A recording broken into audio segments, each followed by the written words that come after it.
Hi, and welcome to my presentation on using technology while teaching literature. Through this presentation, I will be looking at literature classes of the past. I will then compare them with classrooms today. I will look at some modern assessment tools and activities. I will then look at specific project ideas and a few examples from my own students. I will give you a few quotes from my students on these activities that we've completed, as well as a list of my resources. Literature classes of the past have been very bland and staid and very simple and basic. Books are handed out to the students, whether they're novels or textbooks. Students are given their reading assignments. There is a verbal discussion in the classroom. Students have a test and a handwritten essay on loose leaf paper. Very basic, and that is it. In today's literature classes, yes, students are still provided with their books. They're again given their novel or their textbook, yet there are some schools today that allow students to read their own e-reader, such as a Kindle or a Nook. And there are also some school districts that provide students with the ability to use e-readers. Some of these St. Louis school districts that are allowing e-books include Francis Howell, Lindbergh, Melville, Pattonville, and Rockwood. I'm sure there are other districts that also do so, but these were found in the article while I was researching. Now, while these schools do use e-readers, each student is not provided with one. Lindbergh, for example, through research I have learned, has a certain amount that they allow students to check out from the library in their elementary schools, middle schools, and even their high schools too.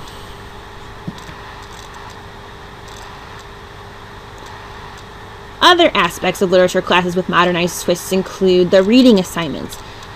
In the past, it's mainly just been read in large group, and then you have your discussion. And today, assignments can have a large group assignment. There can be a small group assignment, and then the small group completes activities together. There can be individual assignments where then the students are expected to read on their own and then bring it back to class and ready to discuss. Or you can do a blend of all three, which is what my classroom looks like. I do some large group, some small group, and some individual work, and students are expected to be able to discuss and understand and participate in quizzes and tests and projects based on all three types of reading assignments. Teachers today also work with reading specialists and SSD teachers to help students of all achievement levels within the classroom be a success when reading any type of literature, no matter what the genre.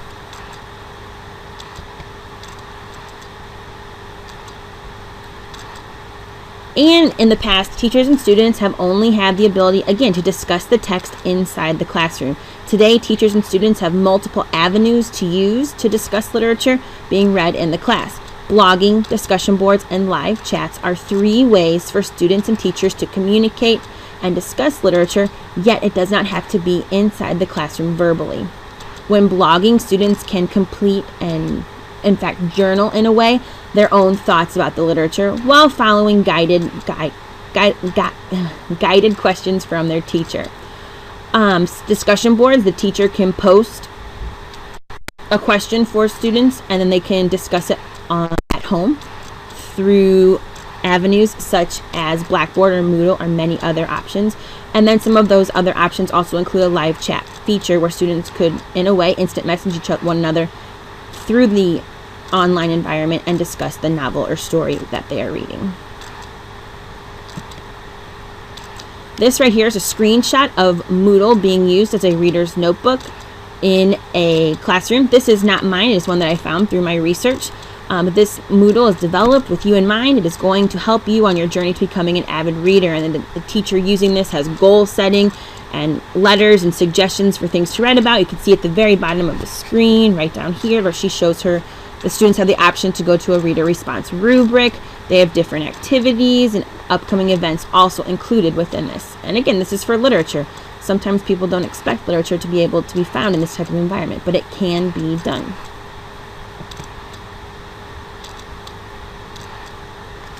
And finally, teachers still assess students when reading novels, plays, short stories, nonfiction, and many other different forms of literature.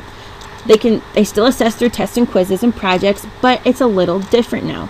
Educators can now expand on these assessment options through computer applications and different internet resources, particularly with projects. Tests and quizzes can now be taken online, and it makes things simpler and grading easier, as well as less paper for the teacher. And again, Blackboard and Moodle are two excellent forms, but again, there are also many other options for an online classroom or a flipped classroom. Quizzes using resources such as the Smartboard and Smartboard notebook software and clickers are also an option to use. This is done inside the classroom, done live in a way, and the teacher simply posts the questions. The students take their handheld clickers that they're provided from the school. They can choose their A, B, C, D option. You can also do a true false option, and it's graded right there on the spot for the students to even see what percentage got it right, what percentage got it wrong. It's actually very neat. And then when it comes to projects, they are unlimited nowadays. There are such a wide realm of options for teachers to use. It's no more simple handwritten essays, no more poster board with glitter. Of course, it's always nice once in a while, but there is so much more to be done than simple essays and poster boards. And now I'm going to show you some of the literature project ideas that I have used this year, 3 in particular. Again, these following projects have been planned for a middle school level classroom, but could be adapted for high school or different novels very easily.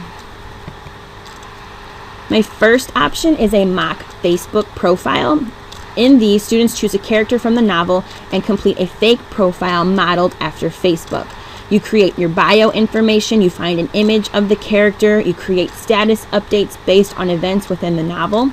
You set up comments from other characters in the novel. This, and sometimes I've even allowed freedom to include other pictures, create an event that the character might have gone to, or include other aspects of an actual Facebook page, such as a like or creating a post, such as a website or an article to post on the student's project. I have created I've located and researched these, but the templates I have used have been for Microsoft Word and for Microsoft PowerPoint. The 2 novels I used this year would be The Outsiders, and my 8th graders are currently doing this project with To Kill a Mockingbird. This right here is a screenshot of one of my students. They chose Pony Boy Curtis from The Outsiders. You can see right there his first status update for their project was about meeting Cherry Valance at the movie and commenting on the drive-in. And you can see her comment, and as well as his brother Soda Pop's comment right below that. Another one, this one is from Johnny, another of my students. Again, there is his post, and then followed by a couple other of the characters from the book. And as you can see, since The Outsiders was made into a film, you can very easily take pictures from the film and use that for your character. And in this one shows a little bit extra. If you look on the right side of the page, right by the arrow, you can see this student added a like button and numbers, and they even went their own little way into the dislike with the negative numbers, but they were a little bit more creative with it. I would have liked it if they would have put a little bit more thought into their responses, but I did like their creativity with adding the like button as well. Another option that I've done in my literature classes was self-created video remakes. Students can use a camera and software to recreate the plot of a story or a novel. They can use their flip cams or their cell phones very easily and then upload to their computer with a movie maker software. My students did this and they completed it at home, and I encouraged video angles, lighting, and sound effects. And I also allowed them to do bloopers with it so that they could have a little bit more fun. The most recent one that I did this with was Edgar Allan Poe's The Telltale Heart, and my 8th graders really enjoyed working on this project. Here's a screenshot. You can see they have the man watching the old man sleep. And in this screenshot from the video, the narrator is admitting his crime to the police.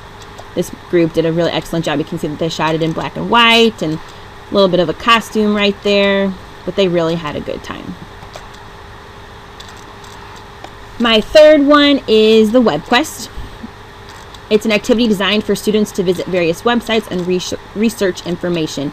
With the one that I'm going to show you in a moment, it has 5 websites and 3 questions per site. And it also has a final assessment included to tie in the information. I did this with groups of 3 and 3 activities, 1 for each person in the group, and they put it together to create one product to turn in. Here's a shot of the 5 websites that I chose, and I completed this through Filamentality in a class from Fontbonne last semester. So you can see the United States Holocaust Museum, Centuries of Flight, the Anne Frank Museum, Amsterdam, the United States Holocaust Memorial Museum, and PBS.org, Daring to Resist. And if you haven't noticed, this was done with the Diary of Anne Frank. Here's a screenshot of the introduction and the top of it, introducing it, and what their final project was creating a photo essay. So they also had to go online and they had to research pictures from World War II, depending on if it was they could do a war battle, the Holocaust hero, or racism and discrimination. And for that third option, you don't see it, but I did require them to show me the pictures for that particular piece before they did their turn-in. So those were my 3 options. What I'm going to show you now are just 4 thoughts from my students. I interviewed my 7th and 8th graders and included their thoughts and quotes on the next screen. After that, you are going to see my sources. So I thank you for watching my presentation, and I hope I gave you some good ideas. Thank you.